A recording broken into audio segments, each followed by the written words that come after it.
welcome to Fallout Podcast 110. It was the fault of HM government. It's a futile fall showdown. All 425 songs going head to head. But now, round two, Ultimate Shakedown, round two, two eras. 77, 93, 94 to 2017. Thanks to your annotated for Fuel track record and all them what fall. Tonight, Hard Life in the Country versus Jerusalem and or Dog is Life. Irish versus Bodemic and Winter. All the Winters versus. Joined by Pip, Willy Billy Rugby, fall down drunk on the road. How you doing, Pip? Well, at first I thought it was a bit weedy, and then I thought I was a bit reedy, but no, I'm just mystified, to be totally honest with you. First I was afraid, now I'm petrified. No, our Lord Sage Temple. God rest his soul. Sick. I know. I've seen his note. I don't recognise the handwriting. It's not his mum's, I'll tell you that. What about Pemberton S. Walker? I tripped up on a discarded banana skin. If only. Can't get any bananas in Pemberton for love nor money nowadays. Inflation, isn't it? I blame the government. Tiny Marky Tim Twatwa, where is he? He has rattled on through. He's broke on through from other bit. Brilliant. I am Tree Beads O'Shaughnessy and Patreon chip-ins from Michael E., Matt, Leon Jumble Sale, the whole crew. Let's just spend the next 20 minutes talking about how great William Blake is. Brilliant, isn't he? Are we doing William Blake? No. Yeah, I did like him on the buses. He was very good in there. Blakey, I'm going to kill you. He's the most famous Blake, isn't he? Blake 7? Yeah, Blake 7, yeah. Went to space, didn't he? I stand corrected. I believe, Pip, what we've actually got is... ... Pip, you've got a futures and past for us on a man called Mr. Mark Fisher. Although we take our time, it's a beautiful and meandering discussion on key Fisher ideas that do, bear with us, become relevant to this mighty institution, the Fall. It's not the level of banter we're normally at, is it? But I reckon they can handle it. But if it's not for you, fast forward about 10 minutes to get to the real meat of this. We're going to do a special episode where we can dig into Memorex for the Kraken and the Weird and the Eerie chapter. We need way more time than this to actually dig into what he says about the Fall and why we should even bother listening to him. Enjoy. All right, take it away. So Fisher's this leftist scholar that's knocking around in the 90s to the sort of 2000s. I came across one of his first books. So him and a writer called Tariq Goddard, who's a novelist, they put together a printing press called Zero Books. And anybody who's interested in sort of critical theory, cultural kind of criticism, they specialize in that stuff. And to give you a flavour of the kind of things they put out, it's obviously capitalist realism came out from Mark Fisher, but they put out something like Kill All Normies by Angela Nagel, which is a very clever leftist critique of the 4chan Tumblr communities around about 2015-16 and how they influenced the American election. There's a lot of like cultural political crossover, which is kind of the territory that Fisher plays around in. You like Chumbawamba? Shut up. So the capitalist realism stuff, right? Let's get that out of the way first of all. Capitalist realism is his phrase for postmodernism. So when postmodernism comes out, Frederick Jameson, who terms it as the logic of capitalism.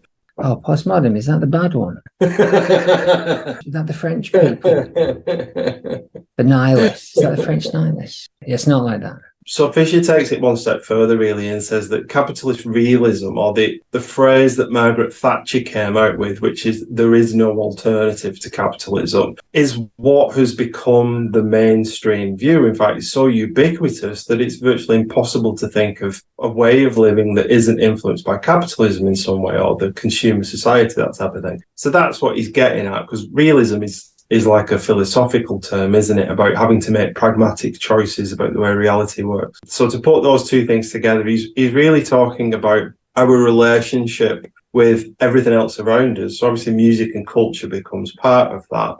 And one of the things that he's really interested in is how capitalism's main value is efficiency. So it tries to dominate every aspect of life from an efficiency point of view, and everything should be geared towards trying to make more money, or at least, sort of not stopping the flow of capital. And so in the way that Philip K. Dick's U.B.I.C. starts, with the guy arguing with his front door trying to get out of it, and he's not got a quarter to pay the door, everything in society becomes influenced by this sort of mode of thinking. Part of the side effect of that is that we have less space to experiment. And that loss of space to experiment with means that he calls it the slow cancellation of the future, because we no longer have spaces where we can generate the new. So if you think about it from music terms, that's what we've tried to do separately in things like the music collectives that we've been involved in, and trying to create venues where young bands can try new things and it not be a sort of life or death thing, whether it works or not, or not being blacklisted from venues or whatever, because you do something that's challenging and genuinely new. And this is where I got really interested in Fisher, because it's on this kind of stuff where he starts talking about the weird and the eerie, and he starts tackling with these words that most people would use interchangeably, but he actually gives definitions to, which is quite interesting. So hopefully that gives a little bit of a framing as to the type of person that he was, the types of things that he's interested in. Well, capitalist So realism this is Fisher himself. is not the same as neoliberalism. And one way that we can get to the differences between is that neoliberal ideas I don't think are widely accepted, but capitalist realism, as we saw yesterday, people are still not necessarily persuaded. The other big idea that he has said capitalist ideology is we've taken it on board in every aspect of our life internally. We've internalized all of that capitalist ideas so that we can't see any way out. And this does relate back heavily to the Fall, of course, because that's where he goes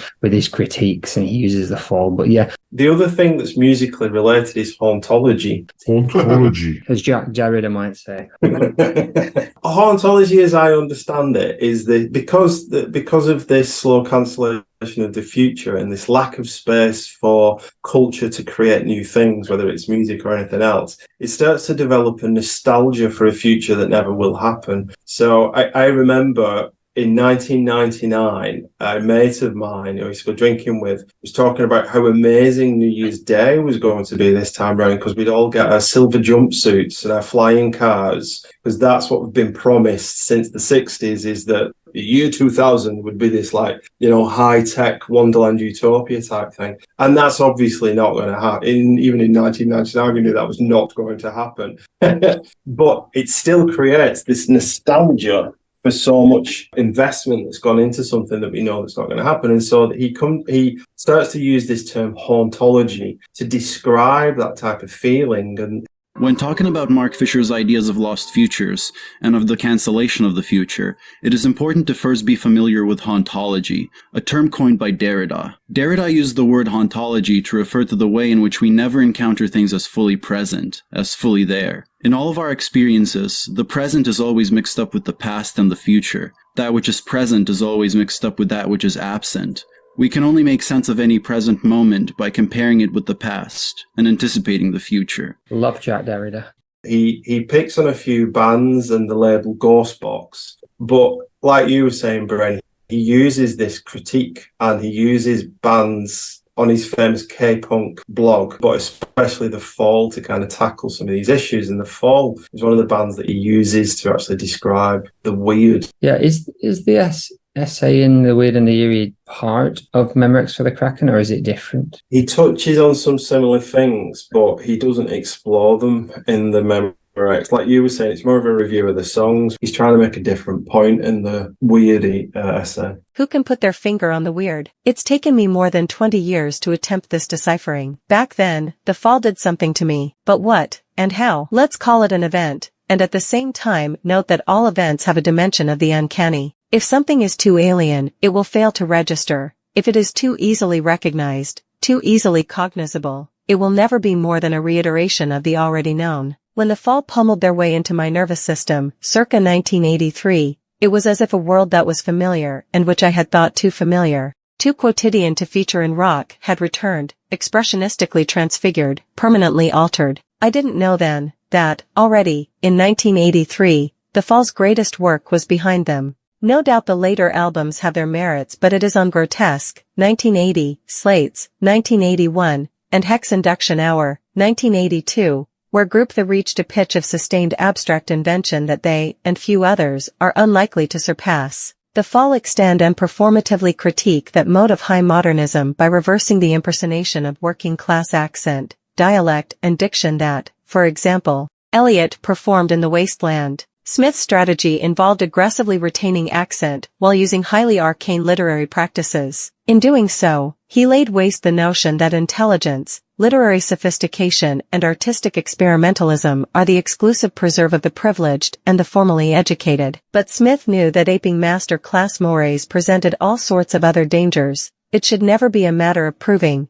to the masters, that the white crap could be civilized. So the hauntology, it seemed like, I wasn't quite sure. We'll get into when we do the full episode on Memorex for the Crack and all that stuff. I know this is just a quick one, but I couldn't work out whether he was saying hauntology wasn't a particularly good thing in music, but then he seemed to like that kind of music. He plays Burial and all the Ghost Box stuff, which is all heavily related to reinterpreting the past and kind of imaginary futures and things like that, unfulfilled promises.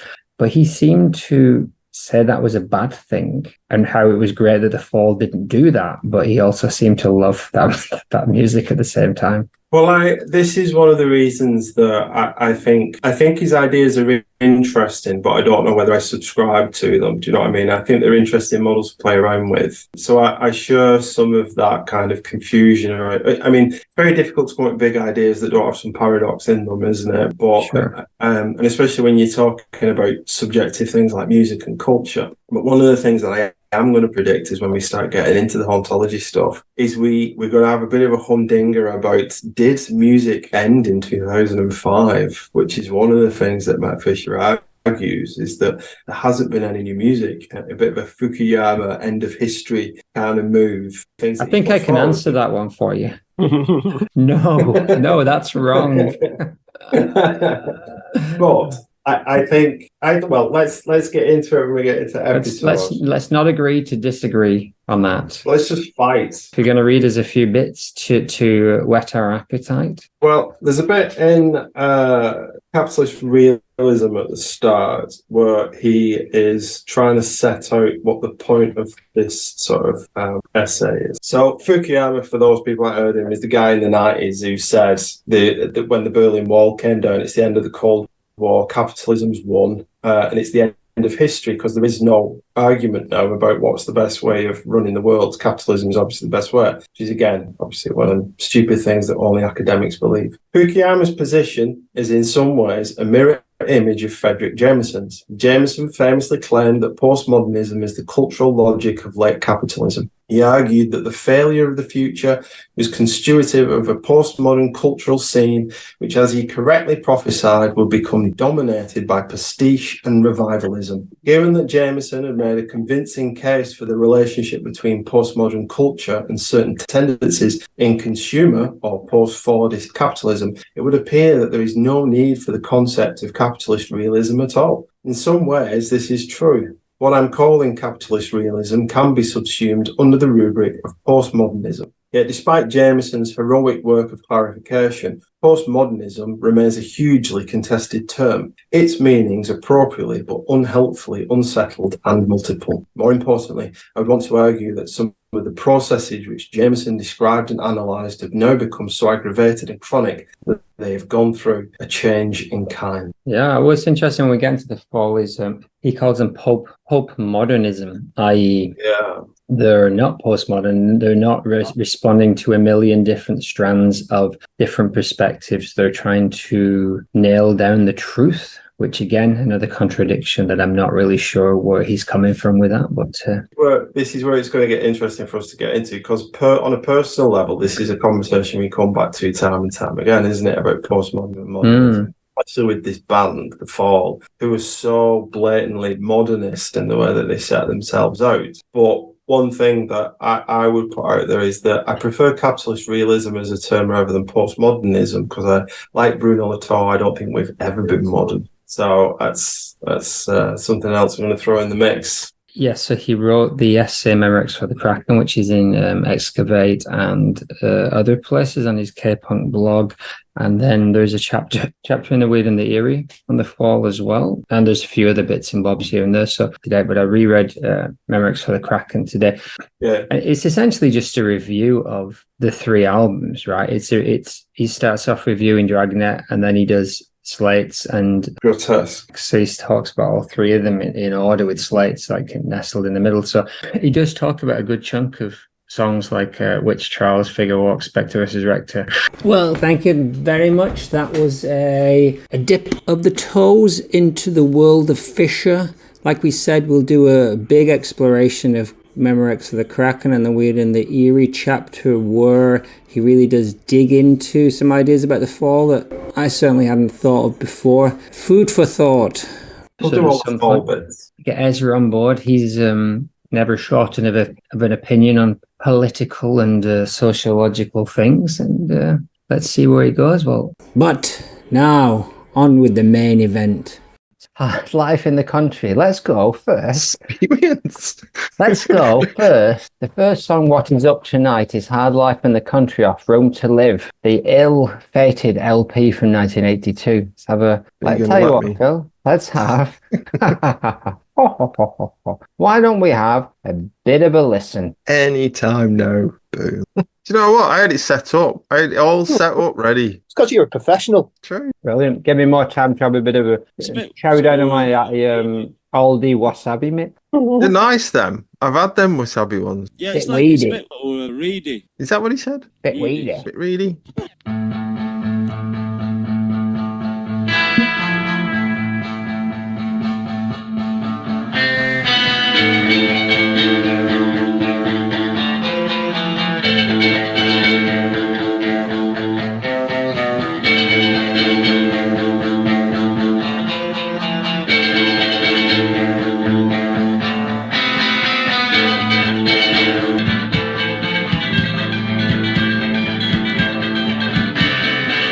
It's good to live in the country. You can get down to real thinking. Walk round, look at geometric tracery. Hedgehogs scut round your lamp toes. I fall down drunk on the road. It's good to live in the country. It's good to live in the country. It's good to live in the country. Hard Life in Country. As is customary, Pip, coming to you, what's all the fuss about? It's a good question. Do you know what? Every time I've listened to this song up until this week, I have instantly thought that this was one of his rants against the countryside. But the more that I've listened to this week, the more I've kind of realised that it's more of a state of the nation thing, isn't it? It's more of a kind of, it's fucking hard work living in this country at the moment and the way it's going and stuff. It's a guy in the pub sort of putting the world to rights a bit, isn't it? And so it's sort of made me revisit some of the lyrics in it, which has been very interesting. And this season I've tried a bit more to kind of look at the words, to be honest with you, with that wonderful website. In terms of the music though, it's such an original arrangement. There's not many bands that would do this kind of thing, is there? Because this to my ear sounds like 3 guitars playing. So it's like, and it is almost approached like a trio, like you would approach putting some classical strings together. You've got lots of playing with open and octave note on both on the same instrument and doubling up on 2 guitars. Then you've got this scratchy Nile Rodgers does post-punk thing going on with the and this ice cream thing that seems to constantly go up the neck. He's constantly going higher and higher with it. And then it was after a few re-listens I realized that there is bass on it, but it only comes in on the last minute of the song or something, about 5 minutes, and you just start to hear this bass start to be added into the mix of strings, and the the drum, the rhythm to it is just like that heartbeat bass drum, and then this occasional crash that just comes from nowhere. I was wondering when to fade out the tune, then thinking, because it kind of always, you're always expecting it always takes you by surprise, that crash cymbal when it comes in.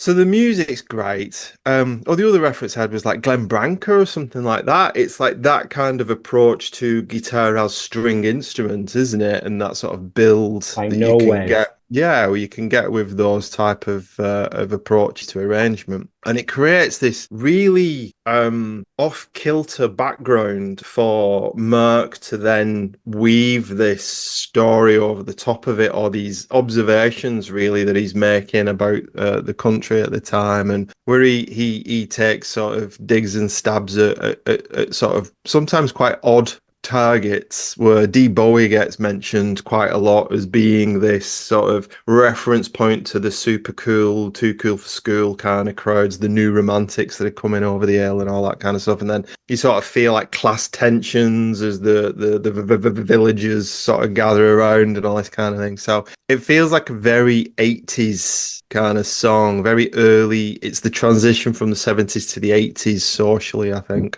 And then as I was kind of musing all that, it suddenly dawned on me who the guitar playing really reminded me of more than anybody else. Greenway! Because it's all stamina, strumming, it's all kind of, it goes on for a long time, it's prolonged bits of stuff, and it's like, geez, yeah. No, that is they're definitely setting the foundation for what would become the last sound of the band, I think, with some of this. And I do wonder whether Greenway's tapping into some of that, or whether it's Smithy trying to get him closer to that in those later albums. But this is a really intriguing song. I'm not sure if I like it or not, though, to be honest with you. I don't look forward to listening to this song. It feels a bit like hard work sometimes to listen to it and to get everything out of it. They don't make it easy for you. It's not one of those songs, but it's got its attractions. I won't say it's got its charms, but it's definitely got like so much interesting stuff to pour over. There's a lot going on. It really does capture that menace, which I will dwell on in a little while. But here's what Ezra says. Hard Life. I do the voice. Hard Life, big fan of. I think it's worthwhile to check out some of the live versions to have an actual band version rather than Burns' random version on record. He's assumed that it's Burns. Is he playing all those guitars? It's unlikely, isn't it? Live, it gets into some sludge pop gloomcore that the album version only hints at. What did Mez hate about the country? I'd like to think it was more than the trees, grass and oxygen side of rural life. It's the hideous collision of the imprint of modernity. Onto it, Hovis adds councils, portaloos, new romantic nymphets. I get a terrible urge. What does Alistair think? Well, it's a lovely eternal dirge, and it's still kind of like picked up on before. I don't think you find many bands doing anything like this, especially nowadays where it's just like ultra polished and bloody sanitized by production. That varnish. That varnish. You don't get a bit of dirt in there. New Taylor Swift album. Just dropped. There's another one. Oh, sorry, mate. Sorry. Did you see the headline on the BBC yesterday about the new Taylor Swift album? No. She's vulnerable but vicious. Oh. Best of both worlds. Cake and eat it. Show's over, lads. Show's over. We're done here. Please continue. Yeah, but the song though, it has got that really kind of like spooky kind of feel to it. I don't know if that's because of the way they're doing the open strings and stuff like that. But I think that Mark Smith probably not spent too much time in the country, so he might not be an expert by experience on this. And then also, was there an ice cream van reference in the lyrics as well? Yes, I believe so. Oh God, giving away all the sources of influence. But yeah, for Room to Live, I wouldn't skip the song if I listen to the LP. It's part of the album, and without it, it'd be sorely missed. So it's a good tune, like it. Indeed, it's one of my favourites. It's up there. I'd say for its wonkiness, it's probably unmatched in that early. But when paired with that, I've got a real soft spot for anything that's folk horror-y, and it's like, there's definitely hints of Straw Dogs kind of, rural menace. Which is interesting because obviously that's one that crosses over with American, and it does have a bit more, and he goes over to New Jersey as kind of mentioned, and there's a little bit of I thought that was a bit of a weird turn in the lyric that about New Jersey. I didn't quite understand what he was getting at there. New Jersey car parks permitted by D-Bowie sound-alikes. It's good to live in. That's the line that doesn't seem like it fits, although I have heard that one of his, in a live one, I think he said something like, your town will be New Jersey in 15 years or something like that. So he might actually be talking about his jumper when he's going on about Jersey. So I've got a new jumper. Yes, exactly. Car parks full of my jumpers dancing in the disco. Jumper clown. Exactly. Max I thought Ezra was spot on there as well about the live version. I only listened to that this morning. Yeah. To be Let's honest, have a listen because Leon mentions it as well. This is what Leon says. Magical highlight of Room to Live. The more menacing in a whole version takes it at a slower pace, and Smith tells Riley to turn his guitar down. Again. Yeah, he actually does. You can hear it in the recording. He says, "Can you turn down Mark?" Mark sheepishly never noticed that. Turns himself down. It takes ages to get going as well, which is really nice. It's proper skronk this as well, isn't it?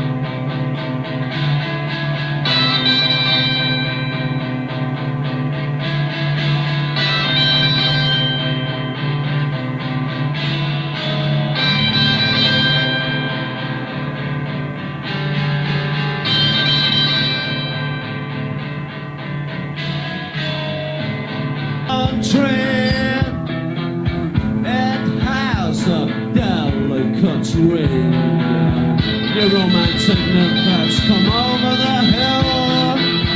It gets a bit while you can. Buffs and lose. Spring up by Methodist doors. Indeed. I've put clanging lead over a menacing rhythm that just gives lots and lots of space for Mez to be right at the front, and the bass and drums kind of quirking and in and out. But yeah, really late, as you say, especially for that bass. Just a menacing backing for a lunatic, and it's all kind of country pub mood music. We're going to publish your address. The locals are surrounding. Great Craig work, I've said, but then I thought, well, could it be Riley then? Because he does tell Marcos, so I'm guessing it is Riley that's doing that clanging, which is not what I associate with Riley, but what do I know? My favourite bits in this tune are in the last sort of 50 seconds of it as well, where you're hearing everything everything feels like it's moulded together in those little whammy bends that he keeps throwing in. But this is what I like about this one, is that it doesn't feel the need to go into some forced breakdown or second part. And there are some songs that have a really nice second kind of... And the image was... J. Temperance. There's some songs where they're going on really nice and they break into something that actually adds to the song. But in a lot of them, for me, it feels like they should have just stuck with the minimalist, which is what they do here. And Hanley's not overplaying, and it's just very slowly increasing. And at no point does it break and burst, which would be the obvious thing to do. And even live, I don't think it ever does that. It doesn't go into everyone it doesn't go mogwai. It just stays. It just stays tense. And just the lyrics, I've got a horrible feeling it's not going to go through, so I'm going to read a good chunk of these lyrics. The stick people recede. 3 a.m. your body gets pulled right back. The locals get up your nose and leather soles stick on cobblestones. It has a delicate ring. They'll publish your address as well. Locals surround where you dwell, and old ladies confiscate your gate railings for government pain. Councils hold the rings, grab the churches while you can, yellow cabins by Methodist doors. It's good to live in the country. Walk around and look at geometric tracery. Hedgehogs skirt around your leathered soles. Fall down drunk on the road. It's good to live in the country. Look at yourself as a man. The valley rings with ice cream vans. Good to live in the country. Small uptown Americans like your outskirt town. are surrounding the house. The locals have come for their due. It's hard to live in the country. I mean, that's got to be Straw Dogs. There's not, I can't think of another film or another piece of media that is, dark. So well, let's just chat what year it came out. Is it line Straw up? Dogs is 70, maybe 74. And what year did Room to Live come out? 71. It's about 10 years. Yeah, it probably is then. Isn't it? I bet it was on the BBC or something, wasn't it? It'll have been on the BBC late at night or something. Oh, yeah. It's been early for videotapes, isn't it? Yeah, I don't know. Max says... if there's boobs in it. Ooh, smart. Too early for Channel 4. No smut on BBC Two, mate. Hard life in the country. Car parks permeated by D-Bowies. The start of the just say the initial in joke, I think. The restraint builds a sense of menace, and I think there's surprisingly musical violin from it. Whereas Michael E. is less happy about it. This is a mid-tier song for the fall of this period, but it makes it an excellent track by any other band's standards. Too late. I'd never noticed how long this song is before. This is a long song. And I don't think it outstays its welcome. You're right, Michael. But what does Stuart think? Yeah, I was just thinking about the live one is super long. It almost feels like it's a bit too slow, the recording, doesn't it? It is slower. That's what Hanley was talking about. That's where you learn your trade, making these 15 minutes long and keeping it interesting. So the Invisible One has said, Hard life in the country, sublime full repetition. It doesn't change in essence, but it builds and growls with small decorations and changes of feeling, filled with dread and loathing like a Lovecraft of the mundane. Just fucking brilliant. It is indeed. I think I'm with Stu on this. We might have a chance. So apparently Mez did talk about it in a magazine called Masterbag. He said, it's really hard for me to explain this song. It's like I'm too subjective. It was a real simple pop song, but then we kept distorting it and adding bits. Like when I heard Bow Wow Wow singing Wild in the Country, it really pissed me off. So I put in the line about new romantics coming over the hill. It gets a bit depressing. It's semi-fun, but very prophetic. I really did have feelings of paranoia about the villagers surrounding the house, and it came true. We went to Australia. I left this bloke in charge of my house, but he let all the scum of the village in and they wrecked the place. Yeah, I mean, absolutely great. And would probably work incredibly well with his the otherwise the folk horror thing that he the TV thing he was doing. Yeah, with Graham Duff. Yeah. I will make my case for this as an absolute top-notch fall song, but I know it has its work cut out. It's up against Jerusalem. Now, Doggy's Life will keep it in the mix, but it's already officially out. It stood on its own for a while, but let's have a listen to Jerusalem.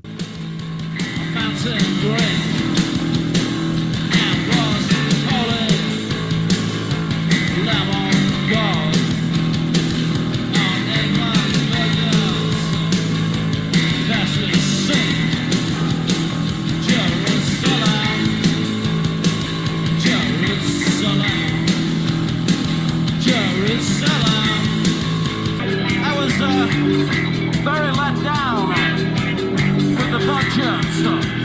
I was expecting a 1 million quid handout. I was very disappointed. Votes of the government. It was the votes of the government. Jerusalem, Jerusalem.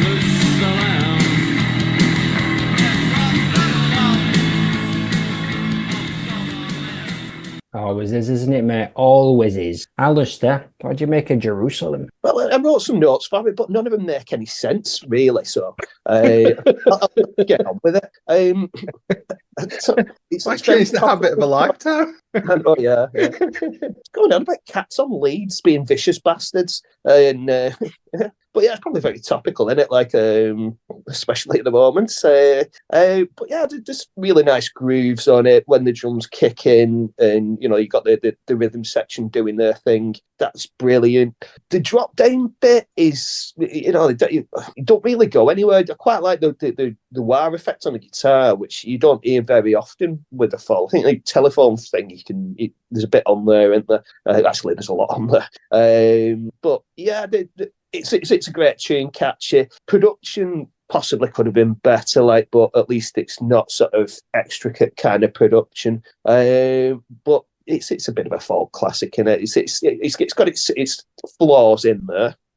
but there's a damn good groove. Rowdy in it. Rowdy, can't trust him without. Here's what Ezra says. Jerusalem, with or without the dog, this is a killer track for me. Like it more every time I put it on. The kitchen sink mysticism, the skewering of political posturing and a message that we can all agree on. Left, right, or whatever wing. I think this may have been a canny pivot to the Thatcherites in the audience. Who says avant rock is only for the commies?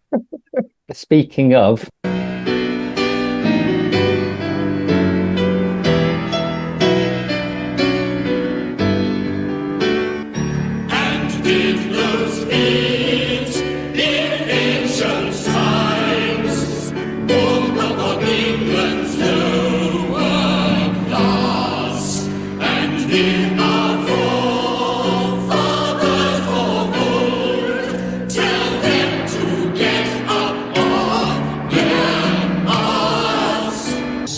Nor must we forget those somewhat more angular brethren amongst us.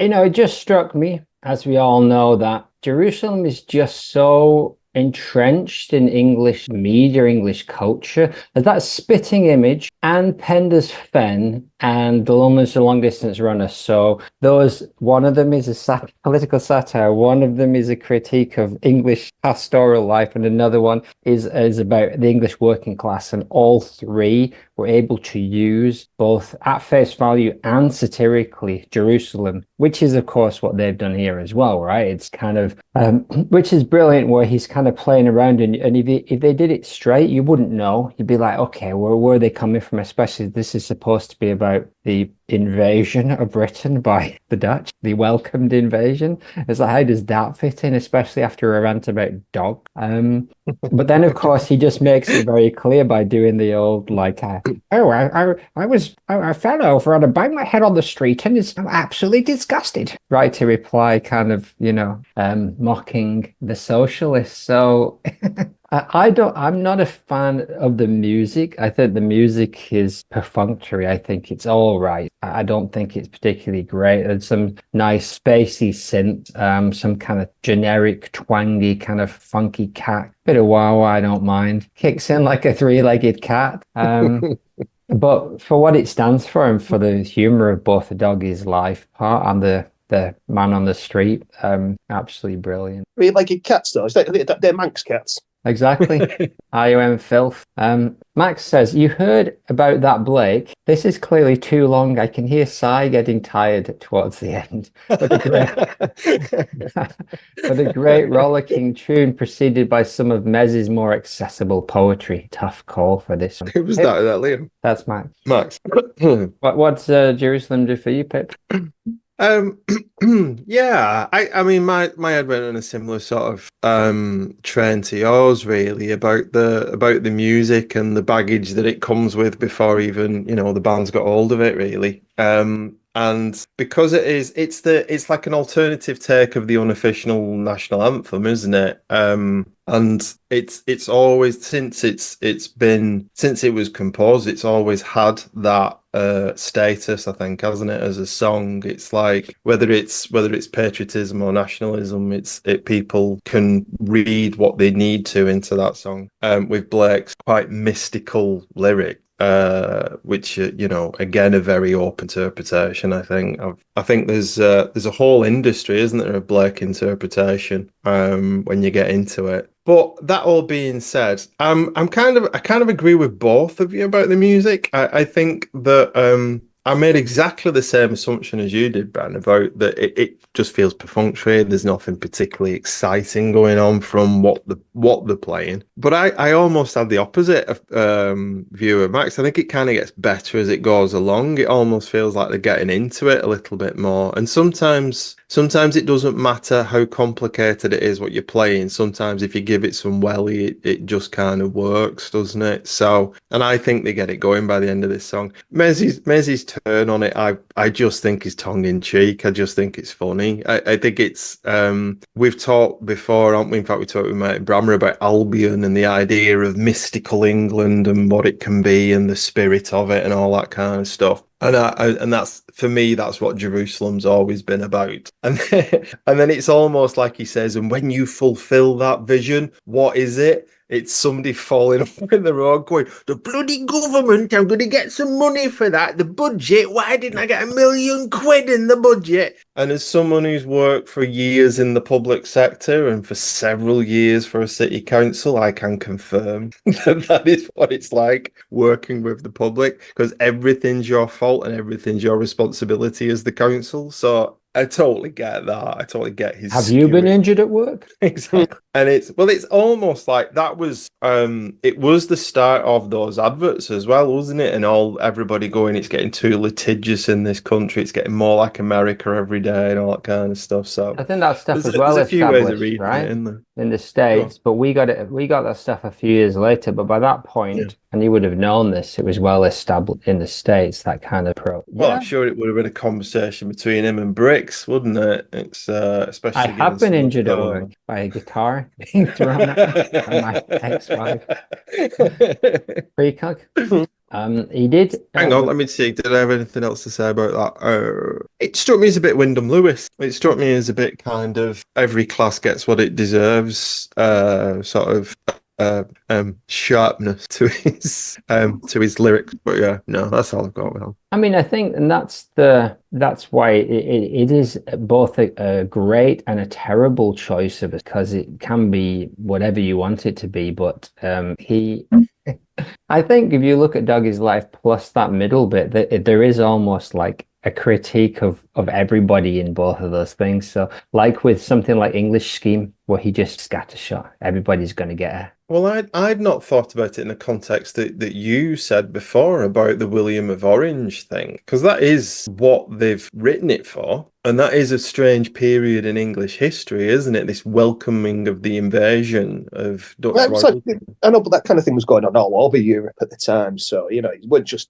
this country, Well, no, you're quite right. But even so, it's a strange dynamic when an indigenous population is welcoming and invading royalty to take over the throne of their country. That's an odd dynamic. Welcoming your invader is odd. I know it's not unknown, but it's strange. There's places that sort of like traded where they've been like, Alsace-Lorraine, Germany, France, it's like, is it German, is it French? But fought over countless times, and there'd be people there. And in fact, I think that was independence as well for a little while, or it had some sort of like more independence than Prussia did. Yes. Within the early version of Germany. I guess what's unique about the English bit of this is that it's at the end of 100 years of revolution in this country, isn't it? So, which happened like 100 years before it did in France. You had all these, it's the first democratic revolution where you've got Cromwell taking charge and stuff. So it is quite unique in its in the way that English history is always unique, because it's on a fucking island and it always happens slightly differently, doesn't it? And we've got a different invasion history than the rest of the continent as well. Like, our experience of World War II was very different, isn't it, the continent? So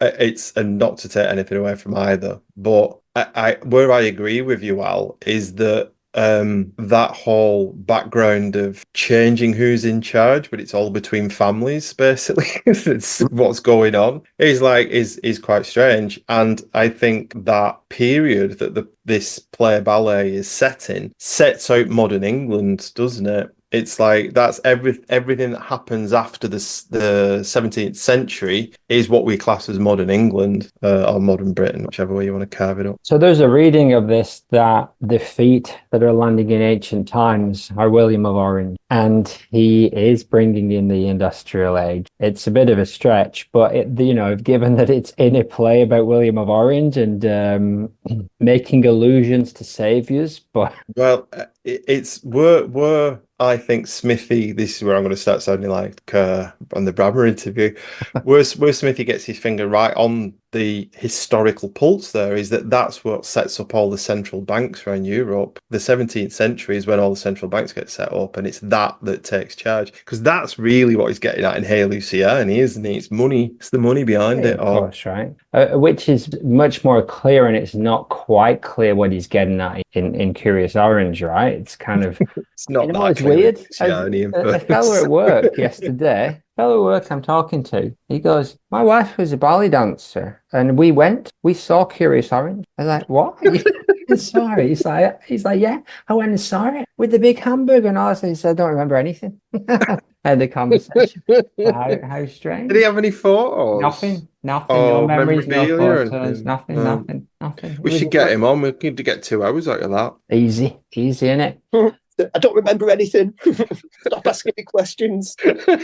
Michael E. says, this was one of the songs that made me fall in love with the Fall in the first place, so I'm a big fan of it. And I am now a person who emigrated to Sweden to get looked after properly by a government. The first time I saw the Fall when I was 16, only my second gig ever, I was particularly thrilled with how Mez strayed from the recorded lyrics, and during these songs, he put the blame squarely on Craig Scanlon instead of the government. Leon says, being the first Fall I heard, I love this unreservedly. As good as an intro to the Fall world as any. Was Handley's bass ever more beautifully recorded? We can't agree on anything, can we? At all. What does Stu think? What a good question. I couldn't preempt him on this. Okay. Jerusalem, the opposite, repetition done wrong. This is one of the few songs in the competition that I've liked less every time I've heard it. I like the synthy scrawl after the dog bit, and I really love the weight and tone of the first outing of the bass line. But from then on, other than a sardonic grin at some of the lyrics, the strict repetition and march is dull. The lyrics are lacking any sort of subtlety, and the performance feels boring. I gotta say, I'm with him, and if it didn't have such a heavy kind of aura and so much that we still left to talk about it, I would have dismissed it. It's a hard one. It's a tough one, but I don't think it's going to come down to me. So shall we have a vote? Sure, let's do it. Yes, please. Alistair, which way are you going? I'm going to the country. Nice. Well, let's make this easy, shall we? Ezra, Michael E., and Mac have all gone for Jerusalem. Interesting. And I don't think Stu has, from the sense of what I'm hearing. So is that right? I think that's a safe bet, yeah. So I'm going to make it hard for you, Philip, as I like to do. Cheeky. I'm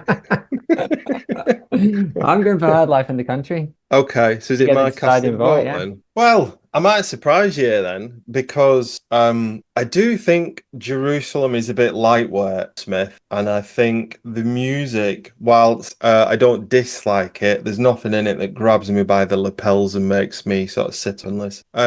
And there is with Hard Life in the Country, just because it's a hard song to listen to for me doesn't mean that I don't appreciate it. So I'm going to cast it's a close one for me, but I am going to cast my vote for Hard Life in the Country. Yes, interesting. The Room has called it, which is good. I feel disappointed. I think this is the first time probably, and it's going to happen more and more, but I feel disappointed that one of these songs has to go out, because I think there's a lot more to say about both of them, and I don't know if it will ever get said.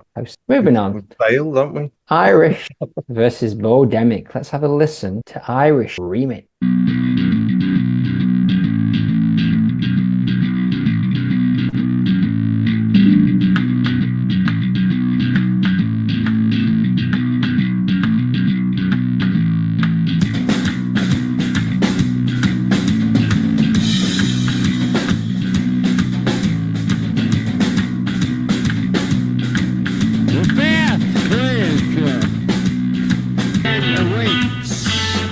For all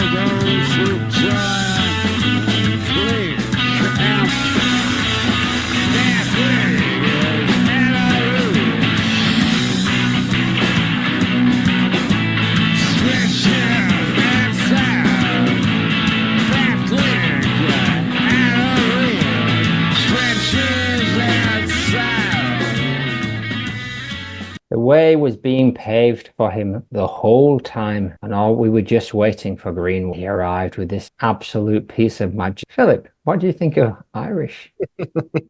Well, I'm not going to start off by talking about Greenway. I'm going to start off by talking about Spur, because I think this is one of my favourite bass lines from him. And I like how wonky the whole thing sounds all the way through. I think it's not these later stages, you don't often get the rhythm section doing that wonky stuff. It's pretty much rock and roll all the way through, isn't it? And I like it when they do it, and I wish they'd done it more, really. And they do it very well in this. I did clock the James Murphy pledge and references to stuff, which was is always nice on the Mez Bingo, isn't it? The thing is about this tune is oh sorry, there was something else I was going to say actually, which is because they've got that off-kilter rhythm going for the song. It again creates this really nice canvas for Mez to be a bit more playful over the top of it, and I think that sounds really good. I think there's loads of moments in this where Mez is doing something possibly off the cuff, but it works really, really well. He's letting his magic flow a bit. But it's I can't get past the fact it's a Captain Beefheart ripoff. It feels, the construction of the song is like, we do this bit, then we do that bit, then we do this bit, then we do that bit, then we do this bit, and it's like even though the rhythm section is doing pretty much the same thing all the way through, it doesn't quite gel. It's like the original bits are not as good as they could be. The good bits are not original, and there's loads of stuff I like about it, but it's a bit like the Tarantino film Inglourious Bastards for me. I love all the scenes in it. I just don't think they fit well together. No, that makes sense. That makes sense. For me, it's got that, the bass is nice, but it's kind of light, it's fuzzy, there's hand claps, there's some kind of rolling groove, and it's got that same riff that he's used in a bunch now. Bow, bow, down, bow, down, down, down, down. And it's not a good riff. It's not interesting. You know, if he was playing if he was doing Purple Haze, I might let him get away with it. But it's not Purple Haze. It sounds all right though. It sounds nice, right? And I think that discordant descending kind of break part is actually good. You know, like I quite like it. Didn't you hear Elaine on it? Didn't he really any keys? Is she not doing them warp warp noises in the background that sounds like the blimp off Troutmass Replica? I've said that, like you said, Mez is a bit playful. But it's all a bit mush of a mushness, even though he does do Mystify, like Tommy Cooper. I like it. Mystify. Mush of a mushness. Who needs Ezra? Exactly. The bath clique. Thank God, out of reach. The women have skins of peach. They're making my bad dreams over. The bath clique is out of reach. Stretches outside. Extension magnifique on a beach. James Murphy is their chief. They show their bollocks when they eat. Commercial rate awaits for those who join the clique. I don't know what that means. What does it mean when you show your bollocks when you eat? It's hard to say exactly, but given the lines around it, as in the commercial rate awaits and make their pledge, which I'm taking as being about begging for money, Kickstarter kind of stuff. Pledge is done way better than, but just a lack of integrity or giving too much away even could be something like that. I wonder if it was a reference to eating like out of a trough, like when you see animals eat out of a trough. Yeah, it's also there's the I don't know if you know LCD sound system, but when they play, they have their balls hanging out of the front of their pants. That's their no, right? Is that's why you only ever see them from the waist up, isn't it? Exactly. It banned on all the major talk shows. I'm with them. I'm all for testicular liberation. Ezra says, Irish versus Demick can't be asked to say much about either. Both good tracks. Yeah, I'm not sure if those two sentences work together. Irish wins it for me with funny vox and words and Beefheart swagger. Bo just seems like good fodder. Max, it was inevitable that James LCD Murphy would come under fire for his Mez impressions. At least I think that's probably what's happening. That bass line sounds a bit like Tool, and I don't mean that as an insult. I'm not sure. B-Fat and Tool, I was not getting that from this song. Oh, I don't know. Yeah, I can hear a bit of Tool. I know what you mean. Alistair, what do you think about Irish? I get your ball on out. It's all right. There's, I think it's a reel, like an Irish reel that the bass is playing. And you kind of following on behind it. Not a big fan of the guitar sound. I'm not really that bothered about what he's playing. Like, I'm not going to criticise that quite as much as Brendan. There's a bit of recycling going on. Yeah, I can see that's fair points. But yeah, it's just like the actual sound of it, the production don't do much for me. But it's all like dead competent, but the vocals really make it for me. Like you're saying, it's a great platform for MES to sort of like get in there all growly and doing this Tommy Cooper stuff. So like for a later song, it's all right. Yeah. They've done some better stuff than they did at the time, but it's functional and it's entertaining. Aye, what more do you want? We don't want good. Better than good. A fella on the Anti-4 made the comment, Sean stepped sideways, said, they show their bollocks when they eat. Not sure if it refers directly to LCD sound system, but it's definitely consistent with the 15th, 16th century accounts of visitors to Ireland, if they were ever invited to eat and not be eaten. We didn't exactly have Anglo-Saxon table manners. I think there's even an engraving somewhere to illustrate this. That's a good call. And what does Leon say? I was also thinking though that Mez, where I was, he mentions in that running, he sort of fetishizes the Irish a little bit, doesn't he? Yeah. I think Mez, Keeps all coming the back to Psycho Ireland, Mafia gang and all that stuff. Which is interesting because he always takes the piss out of the Hanleys and stuff for being Irish, but I think it's all done with a little bit of a hankering. As his mate Stephen said, what was it? Irish heart, English blood, or some kind of nonsense. I don't think has he got any Irish family? Not as far as I know. I've never seen anything to suggest anything other than one of the Smiths. I always forget about this one. Great tune though. Marvelous lyrics, says Liam. No idea what it is about. Is he saying that LCD sound system are so shit because they obviously show their influences or just take pot? I don't think Stu's got a lot of time for what does he say? So it's the right period for him, isn't it? He's put great bass line, a really nice sense of movement. I love the ramshackle layering but general tightness of the grooves on this album, and this is a great example. Mez on fine form. I could listen to this all day. Interesting. He does love this era, doesn't he? I'm not. So I think for him and for Ezra, although they don't often agree on these things, that clean sound doesn't seem to put him off as much as it does for me. That kind of cleaner, better produced, little bit lighter. They're both like electro heads, though, aren't they? Really, whereas we're sort of, in fact, the three of us are all like analog, really, aren't we? Dirty stuff, right? This isn't dirty. The dirt isn't dirty enough for me. But there's moments that still... They're just grubby little Wiganers. Michael E. Irish. I know you a lot love the very late period stuff, but this is a good example of why this stuff hasn't clicked with me. It seems hastily cobbled together and pushed into a fall-ish template to make it sound like the sort of thing Fall fans buy. It doesn't sound inspired or original. Steady on there, Michael. It is up against Bo-Demick off Heads Road.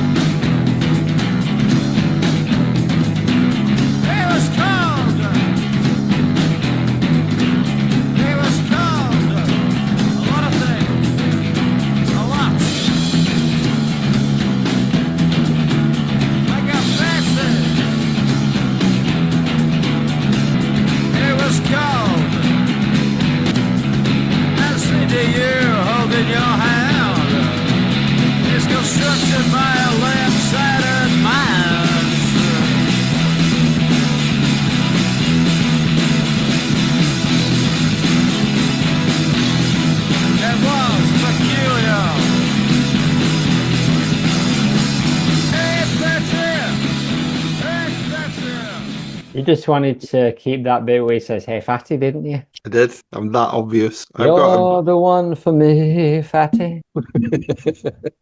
How many Smith references can I get into this episode? Philip, what do you think about this song, "Hey Fatty," or whatever it's called? Well, I might be going out on a bit of a limb here, but does anybody else think it sounds a bit like Bo Diddley, this one? Hey, See what I did there then? That bit of irony. Mark Riley. Yeah.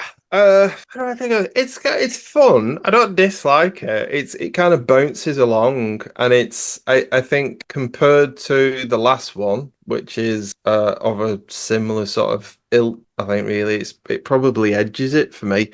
Just because I prefer the performance on this. I think it just feels a bit looser, a bit more fun. Feels like they're enjoying it. I think that the rhythm section is a bit boring. Doesn't really do anything, does it? It's like play the Bo Diddley rhythm or care. I think Greenway's actually doing all right. It's not Greenway. This is much earlier. This is sorry. So this would be Burt Whistle and Co. Oh, right. Well, because what struck me about the guitar is he's just riding the low E string all the way through it. He's just rattling that low E string. He's not doing anything over and above that, and it works fine. It feels very energetic, but it just from a musical point of view, it feels like it just needs something else injecting into it. Maybe that other voice that we sometimes get from the keyboards lifting something, or I don't know, some like gimmicky noise like from the Dave Bush kind of era, or so just other thing going on with it. I like Mez's performance. It's hilarious all the way through. And yeah, it's all right. It's all right. It's probably well, it'd be Ben Pritchard on the guitar. What I think I do like about this is that it doesn't do the Bo Diddley bass line. It doesn't stick with I think for me, it's doing enough different that what the stuff I've criticized the Bo Diddley cribs for before, whether it's Matt Riley or even Flat of Angles or whatever, we've said this is different enough for me, and I don't know what it is. Maybe just because the title's so silly, Bo Demick and Bo Derek, but it's like, and it hooked me in, and then I don't normally like this kind of track. I would be normally saying the same thing that you are, but it needs more. There's something about it that just struck a chord with me, and what I think it was is that it reminds me of that Lion Rock song, which is Fire Up the Shoe Show, which samples These Boots Are Made for Walking. I'm going to play a little bit of it because this is what cracked it for me. When I realized that this is what it was reminding me of, suddenly I really started to enjoy it because I started to notice that the bass line.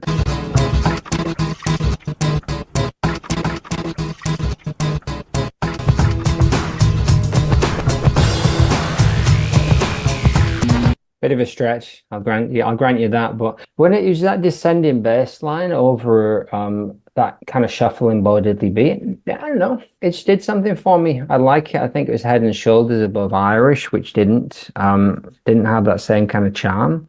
He was called like a fatty. It was very peculiar. They said, "Hey fatty, hey fatty. For the CD you hold in your hand is a construction of a left-sided mind. He was called a lot of things. You need a tape of Derek. Bo, go to the Who missionary consort. Modernity, what is it? I was peculiar. I said, where's my record? We have had 2.5 weeks. There's 5 of us. They were multiplying so fast. I was mystified. That's what it is.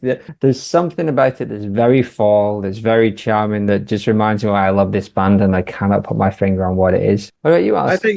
I think it relies on energy more than inspiration though as a song, and I just think that's like a young band's game. Like, do you know what I mean? It's like it's. But they were a young band, really, though, weren't they? Well, I guess the Other play. than Smith, yeah, I guess. Yeah, man. Indeed. Although most of this band had already done real new Fall album, so they were still youngsters. They were still chomping at the bit. And yeah, I know what you're saying. It's kind of like if we just put all of our energy up, and it's a little bit of just pushing it through. And Mogwai. That's right, Alistair. What do you make of Bo Demick? Well, it reminds me of that Elvis song that the Smiths did. I think you might have played it on the last round. And I can't get that out of my head now. Marie is the name of his latest flame. Shit, that was Russian Ruffians, right? Yeah. By the Smiths. who this podcast is now about. It's a fun piece of music, and that's what I like about it. It's stripped down, fairly basic, like, but it's done okay. You know, it's worse, and when it's doing well, it's quite good. You know, it's nothing that's sort of like groundbreaking or you know. It's not your top draw stuff, like, but it's more than passable. There's a nice charm to it, and it left me mystified. So, you know, mystified. For me, it's I definitely rather hear this than the other big hitters of the time, like Blindness and so on. This has more charm than that, which is that stuff's a bit lumping. I tell you who doesn't like it, Leon. I have a slight problem with this, and also with a lot of heads roll. A terrible club-footed take on the diddly beat takes all the polyrhythmic interest and funk out of it. This group could never have played Marky Cha-Cha. Mess's contribution is pretty perfunctory too. Slight problem, Leon. Wouldn't like to hear it when you've got an actual problem with it. What does Stuart think? So he's put a full heads roll highlight, and maybe my favourite of the diddly moments. It's infectious and bouncy, and I love mishearing Mez shouting, "Hey, fatty!" Maybe a little standard rockishness in the ebb and flow of it, but that descending chromatic bass line break is great, joyful. What is going on here? Me and Stu are in perfect alignment. It's not. This, I'm sure, was one of the signs of end of times, wasn't it? That Brendan and Stu be agreeing with each other. So we know from Post Nearly Man that the CD in Your Hand in Modernity is pops up several times on that album. Yeah, what does Max says? Modernity in it, the best of all Bo Diddleys. Me, Bo, Derek, and Diddley. More. Give it a 10. He probably doesn't mean that, but he just wanted to make that joke. Michael Lee says, Bo Demick, a lovely groove and a hey fatty refrain from Mark adds something to the track that makes special. Great fun. Interesting, isn't it? It's divisive. Apparently it was originally called Bo Diddley. Do you know? I did say it, didn't I? At the start of it. You recognise you've got quite the eye. What shall we vote for, lads? Oh, you made me go last time, so I'm going to go first this time. And as I just can't get past that fucking beef-heartiness in Irish, so it's the worst way to vote. But I dislike Bo Derek less. Okay, so you've gone for Bo Demick, as has Matt and Michael Lee. Yeah, but Ezra has gone for Irish. Now, which way are you going, Alistair? I'll go Bo Pandemic. Yeah. Did you? That's it. We're cancelled. Did you? Real. It's all real. Did you ever get called a Demick? Was that a name you ever heard growing up? No, not new, but it's new to me. No, I have heard it. I have heard someone getting called a Demick. Yeah. So I think that is a proper blast. That though. It's a World War I term, possibly. Mentioned on the annotated fall, but it rung some bells for me. I was like, obviously Eki Bem. But I've not heard that one before. You've not heard Eki Bem? Come on, listeners, let us know. You must have done Eki Bem. That's chinny, man. That's chinny. Chinny wagon. Chinny wagon. Eki Bem. Still, we digress. What does Stu think? What's Stu voting for?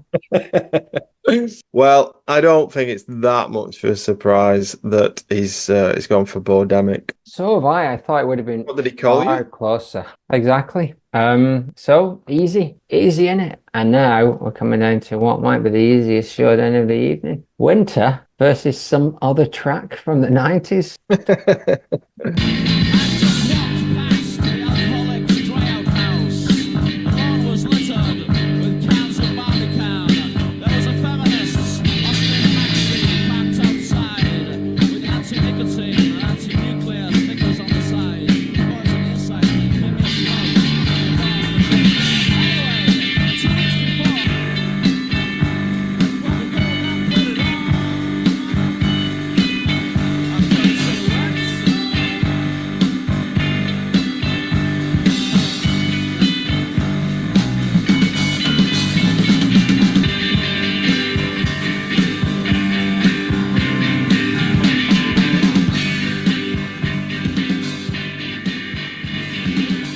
The mad kid walked left side, south side towards me. He was about 7 and his mother was a cleaning lady. She had a large black dog and the mad kid said, "Give me the lead." I just walked past. Give me the lead. I just walked past the alcoholics dry out house. The lawn was littered with cans of Barbican and there was a feminist Austin Maxi parked side. Was kind of Austin Maxi, that, isn't it? The feminist ones. It is, exactly. The novel he never wrote, this is the opening of something majestic, the start of a long, long season without sun. But what does Alistair think of it? I've just written a lot of nonsense as usual. Starting off with "fuck off, whatever is up against this. You can just go and fuck yourself." It's a great tune. Calling it. Yeah. Yeah, it just goes all over the place. You got that brilliant groove, but it's just like the bass just going boom, boom. Like going. It's just so minimal. It's unbelievable. But like over that, there's like layers and layers of different things that are coming in here and there. There's like loads of really kind of like intricate dynamics with it, with the structure. Even though it's like a straight beat and a straight bass, it's just like what the guitars are doing and what the keys are doing, and you got that whole story over the top of it. If I'm going to sort of like get critical, I could go, all right, guitars could be a little bit quieter, maybe. Bring up the keys, and maybe it could have done with a violin or something in there. But I can't criticize it at all. It's just like perfect walking music. And it's been a favourite of mine for decades. This one, like, if this one doesn't make it into like the last few, then there's something up with you lot. I'm voting for the mixer. I just want to say that right now. And so's my wife. The boys on the inside say, "Give me a smoke." Anyway, 2 weeks before, the mad kid had said to me, "I'll take both of you on. I'll take both of you on." Then he seemed the young one. He had a parka on and a black cardboard archbishop's hat with a green fuzz skull and crossbones. He had just got back from the backwards kids party. Anyway, then he seemed like the young one, but now he looked like a victim of a pogrom. Max says, "I'm glad you're doing this as a single track. I always had a bleakly grayscale mental image for the track. The minimalist groove is really up front and that allows lots of different layers to drift in and out. Mez sounds like he's further away than usual and sometimes the parts drift in and out of time, which must be deliberate. I must read that P. Hanley book some." Yes, we'll get to it, Max. You can join us when we do it in a little while. We'll do the Hex one, and all is good. Pip, what does winter do to you? Well, I agree with everything Al says. I think it's funny as well. You started off about the literary stuff. I've started off naming some authors who the writing style reminded me of. It's probably his most literary, or it's up there as one of his most literary songs. You can tell that he's using his pen like a brush, isn't he, in terms of creating world and character and motivations and things like that. And for the first time this week, from listening to it together as one song, there was a whole extra layer added to it that I hadn't really pieced together. This because he does this. I was thinking of writers like Henry Miller and Bukowski and those kind of honest punch the keyboard kind of writers. And the first half of the song is very much that. And I think part one is, I totally agree with you, Al. They just don't put a foot wrong at all. Every touch is absolutely beautiful, and every improvised quirk is just adds and complements whatever everybody else is doing. And it's just a joy to listen to. But then in the second half, part two, it's like Mez has gone, right, I've set up this clever literary world, but now I'm going to do what I want to do, which is fucking weird. And then he goes into this whole transmigration story of a drunken spirit soul, something floating off and encountering the mad kid and screaming at him to take his medallions off him. And I like I said before, I've started reading the words a little bit more to add a bit of that to what I'm saying, to take a different angle. And when I started thinking about that whole story of what sounds like a guy, alcoholic, dying in the dry house, and then his spirit encountering this child with learning difficulties or whatever, and then him trying to give I interpreted it as his AA medallions that you get, don't you, when you sort of last so long, and it's like, take the medallions off me. And it made sense then of what the kid says in the first half of the song when he's shouting like a drunk in the street, going, "I'll take both of you on, I'll take both of you on."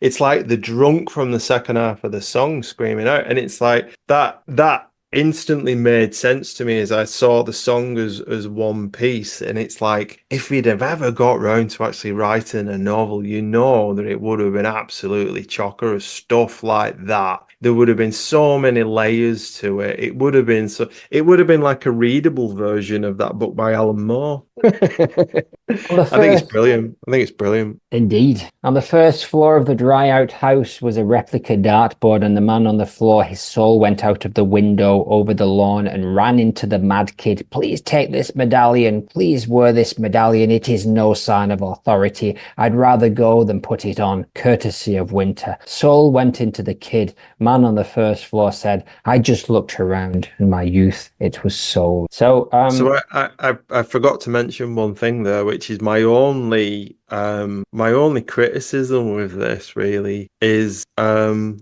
it's a strange one, is I hate that descending bass from that Shanley plays on this in the second half. It's a moment in the song when it's that moment when everybody's looking at each other for the change and shrugging at each other, going, "I don't know, when are we changing?" And then I think Shanley gets the nod and plays the most obvious, "We're all going to change now. Do do do do do do do do do do do do" on the bass. And it sort of finds its feet again after that, but it's not the same after that. The magic's sort of punctured.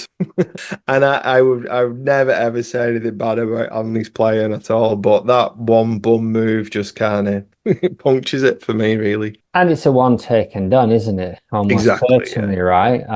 It's a harsh criticism. For me, the kind of icy image it evokes is made by the tentative stuff at the beginning. The bass is kind of tentatively dropping in it, and the percussions there and the guitars kind of playing around. And I think actually when the bass comes in, maybe it's a bit too much. I mean, maybe it breaks that kind of spell.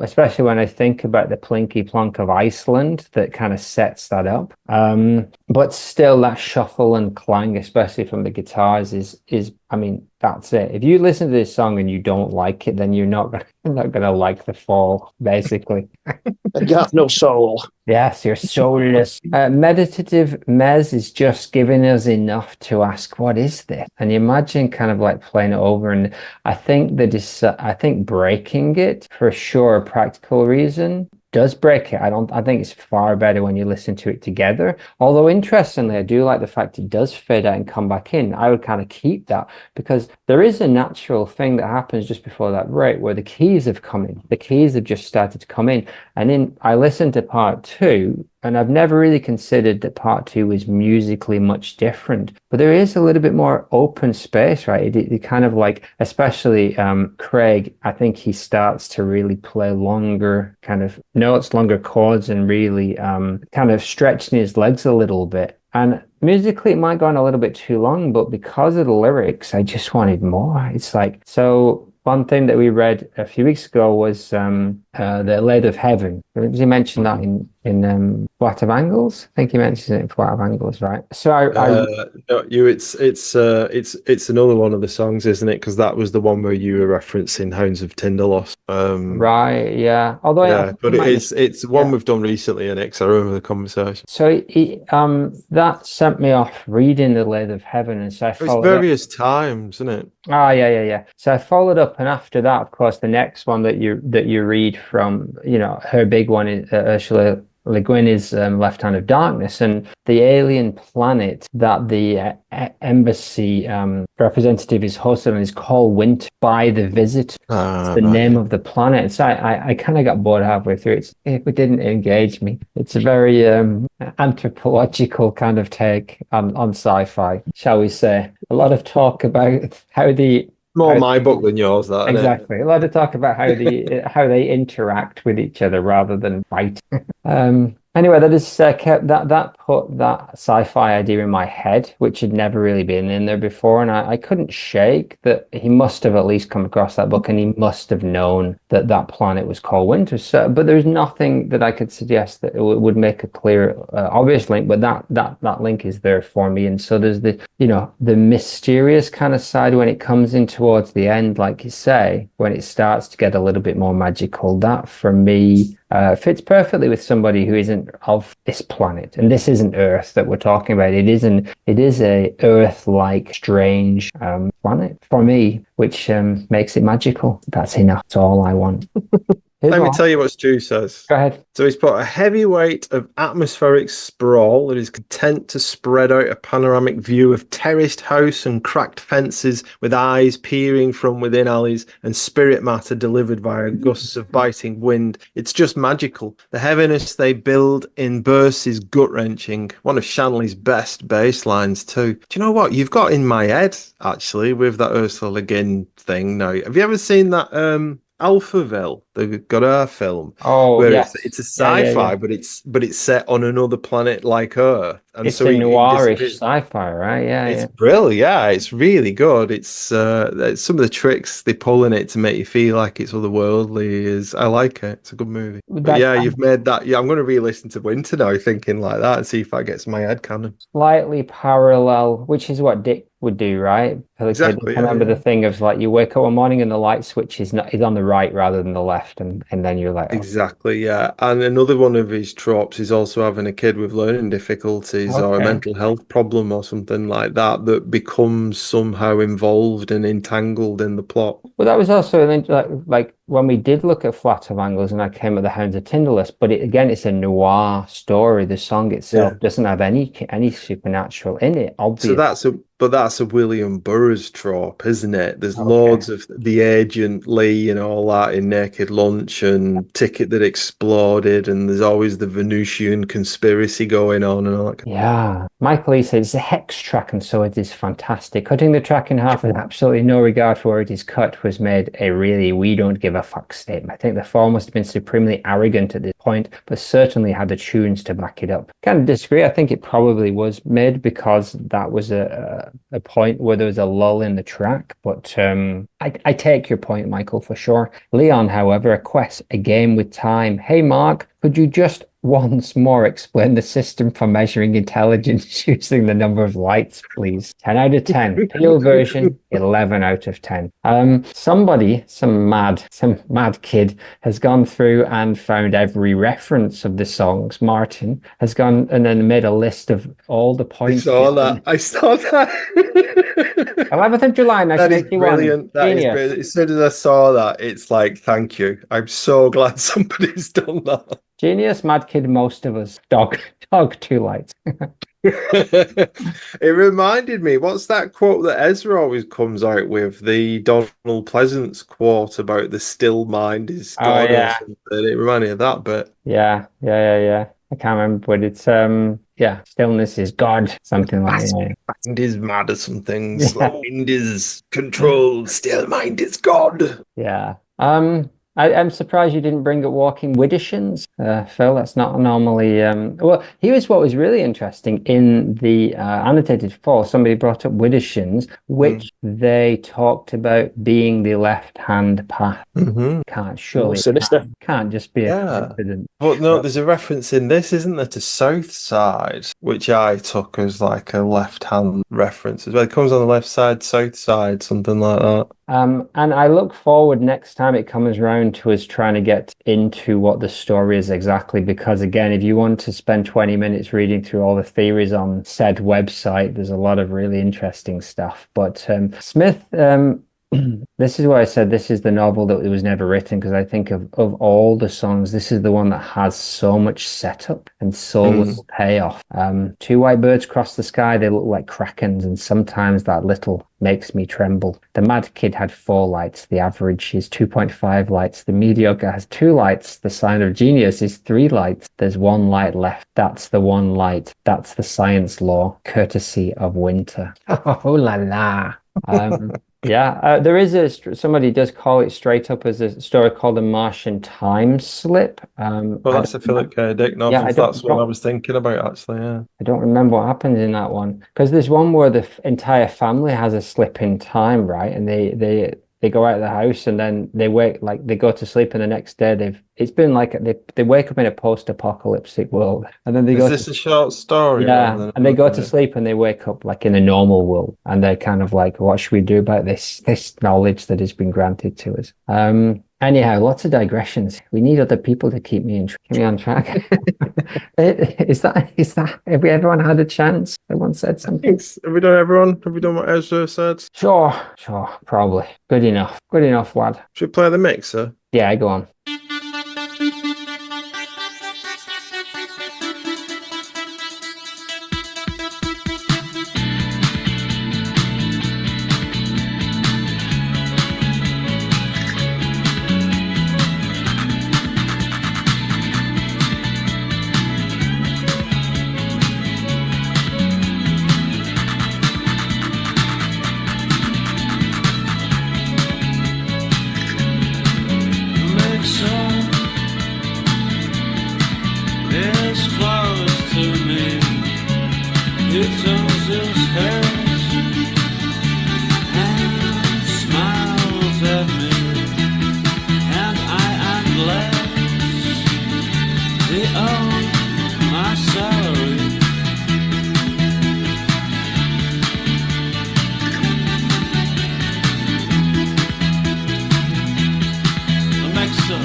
So what's interesting about this one is it's keyboard heavy, but we don't really know who's playing the keyboards, or I don't know, because Bush wasn't on board yet, and he was clear that the first track he did was the Arid Al's Dream, so he doesn't mention the mixer. So that's really surprised me. I'd assumed it was Mr. Bush. This really does sound like Death Bush, doesn't it? Mm. Yeah, maybe he's wrong. Maybe they're all wrong. He did do a lot of clubbing. Yeah, injury as well. At some point, you never know.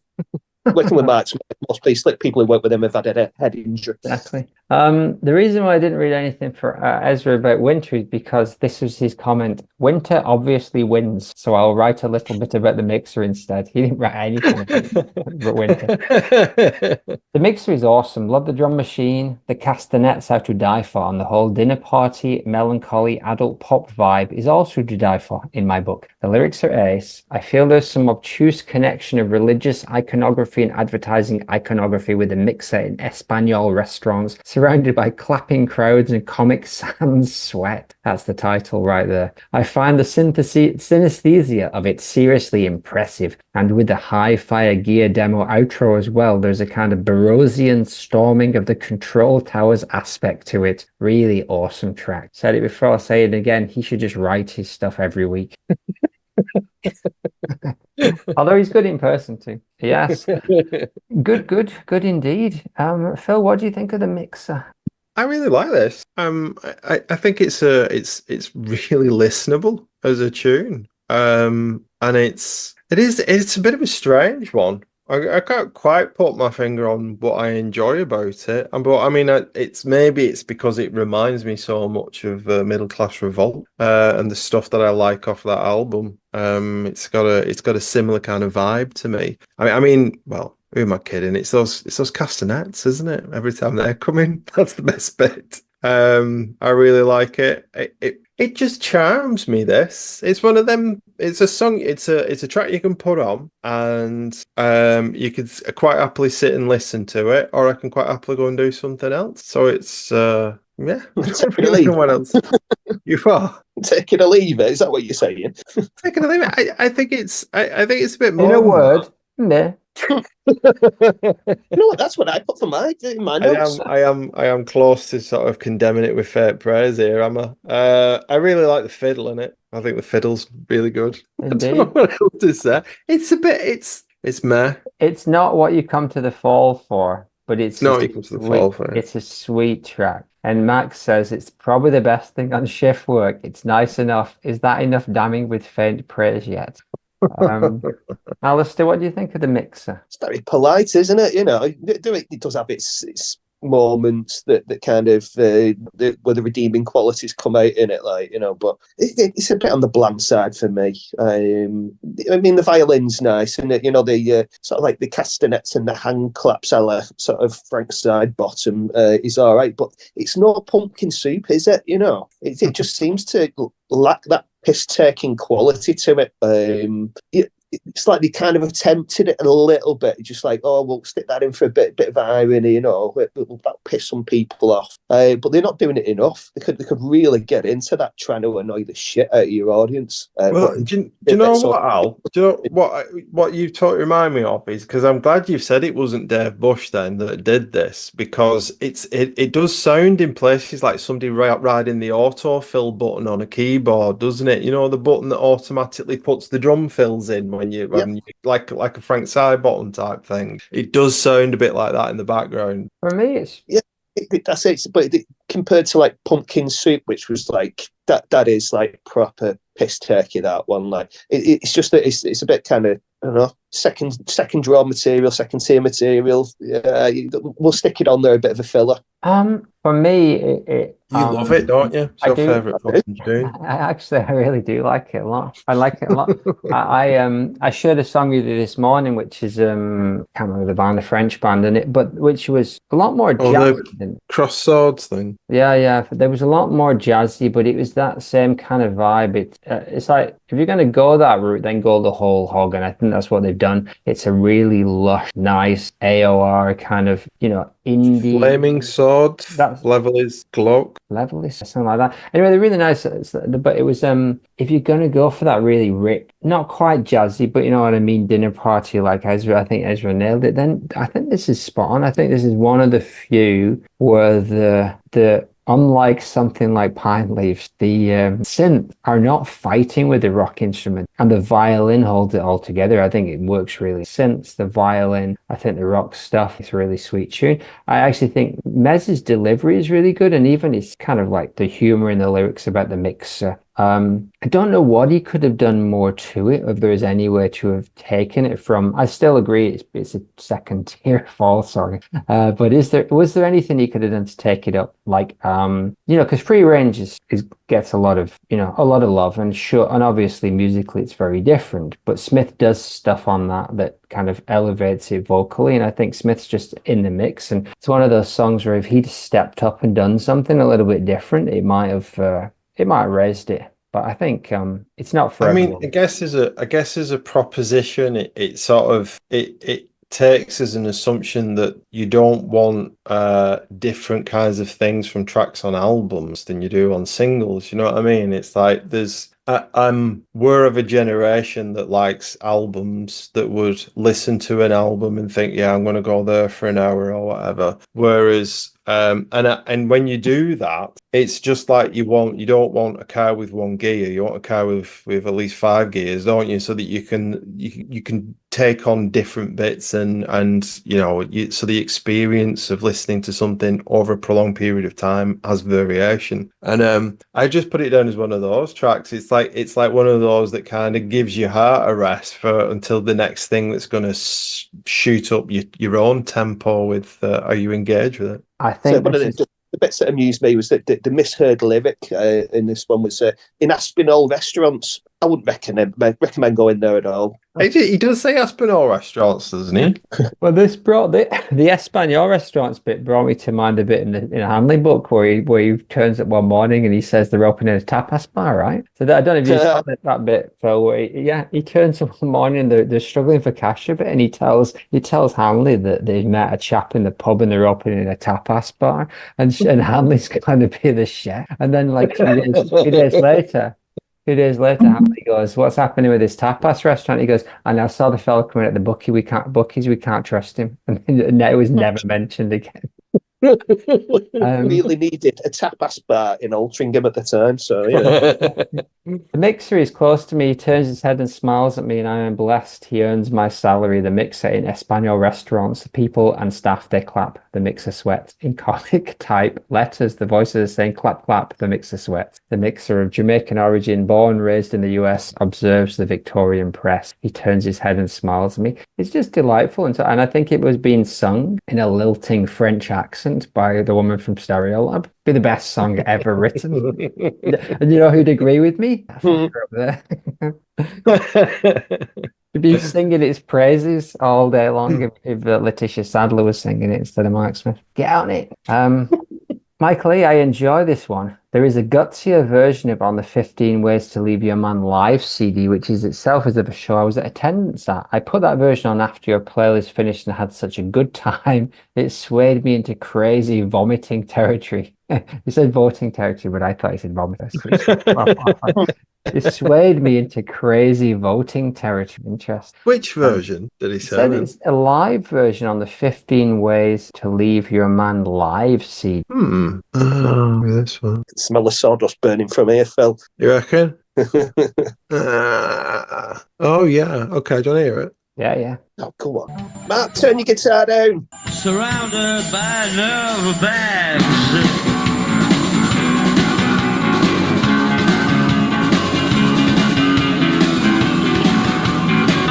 Of it. He likes me, I'm his subject.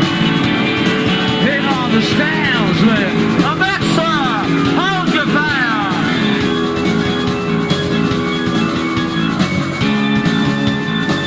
And Alexa is close to me. He turns his head.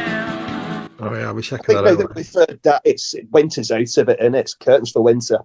No, it's not a bad track. I mean, I still I think that's got its charm, nice heavy bass, and Smith's out in the mix, so that might have been the thing that it needed. But no, I think it's decent enough. It's just unfortunate it's come up against the big boys so early. Apparently there's another later version where Britt and Julia are playing, which I couldn't find, so maybe one day. Anyhow, Leon says, Electronic Fall with Kenny Brady on fiddle is a sound I love. This didn't sound out of place next to early warp, bleep, and bass music. Mez offers some take on the emerging DJ culture. The remix or B-side is deeper and includes Smith saying there are no interest rates.